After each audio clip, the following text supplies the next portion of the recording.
You're probably using overtime wrong. And here's why.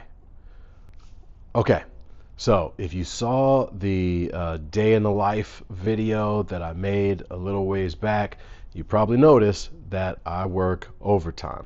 Okay, overtime can be a great exponent for your finances. It can really multiply your efforts if you're able to work overtime. Not all jobs allow it. Some jobs you may get more than others, and you can kind of work overtime as needed. And so that's a great opportunity. Now, here's where people usually make a mistake.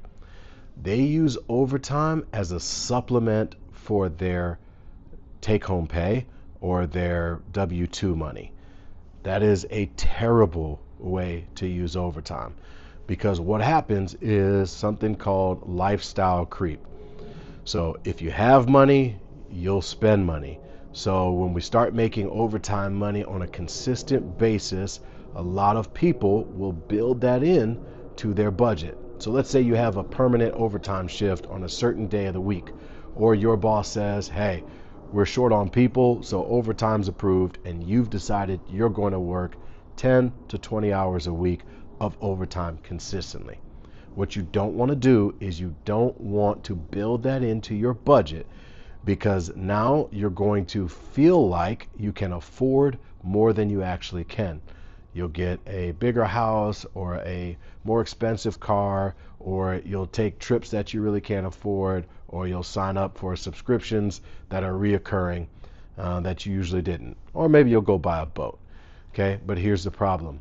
If anything happens, whether you get injured at work, the overtime dries up, the job gets canceled, they hire more staffing, and that overtime goes away, your budget is now built on money that doesn't exist.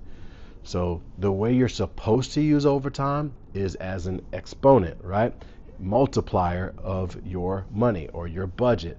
So if my budget, let's say, is $5,000 a month, then I work, let's say, $1,000 of overtime, that $1,000 can help you do a couple things. If you haven't built up your emergency fund, great way to do that. Throw that into the emergency fund. If you haven't built up your 3 to 6 months savings, another great way to use that overtime.